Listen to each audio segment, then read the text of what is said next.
These are the Sony ULT speakers. These are the smallest speaker in Sony's new lineup of ULT speakers. And what is ULT, you're asking? Well, it's just this button on top here that makes it sound more like it's got more bass.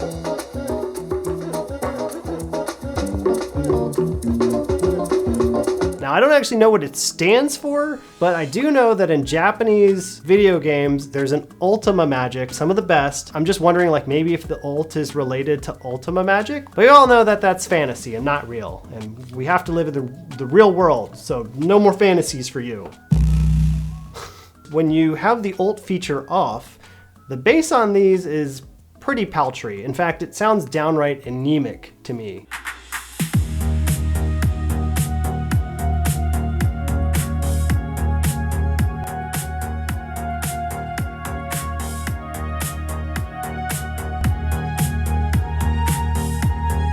Now, I'm assuming they did something special with these by including that ult button, and that it does more than just change the equalization in the app to full bass versus no bass. But you do have to kind of wonder, it's like, why didn't you just make normal bass all along? Is this just a selling point? I don't know. I figured what we should do is we should probably do a sound test with these so you can get a better idea if this is a speaker you want to consider.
My impressions of these compared to the other speakers is that they're good, but they just don't wow me. They're still not like impulse buy level. Like, I think they're cool, but I'm just not like, yeah, I gotta have this. I will say though that I actually really like these in stereo pair. The bass works really well in between them.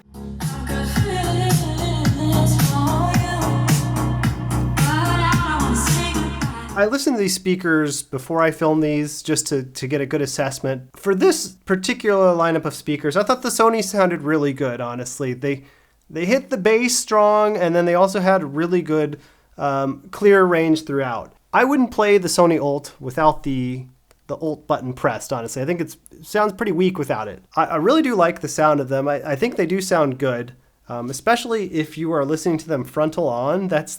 The sound quality is just as good as any of them, if not a little bit better, I would say.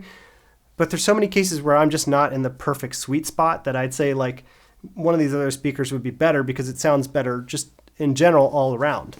Honestly, like the speakers that sounded best to me this round, the Klipsch Nashville here sounded really good. The Bose had, of all of these speakers, it seemed to have the most balanced bass, separated from all the other frequencies. Like I could hear the bass kicking and it wasn't affected by the highs. With the Sonys here, it sounds just a hair muddier. I just gotta hand it to the Bose. I really like the Bose. The more I listen to speakers, honestly, the Marshall Emberton starts to sound a little too bright for me. In general, a lot of Marshall speakers start to sound kind of overly bright, to be honest. It's kind of disturbing because this used to be my favorite speaker, but the more I listen to them, the more the Bose stands out to me. And I'm not a Bose fanboy. I have a video bashing Bose. But anyways, this is a speaker about the Sony ULTs. I do like them, but I feel like you got to keep that button on, and they're really well done, but there's something missing in the wow factor, and I think it's just the sound is just a little bit not as impressive as the others for this size speaker, just in terms of what some of these speakers can do is absolutely amazing for their size, and the Sony ULTs are very, very good, but they don't quite blow me out of the water yet. Yeah, like I said, it's just my honest opinion. So anyways, this is Sony's new ULT speakers. So if you like them, let me know, or just let me know what you think Sony should change in their speakers. I'd like to hear from it, and I wouldn't be surprised if they watch these videos. I'm Danny, thanks for watching, and I will see you later. Bye.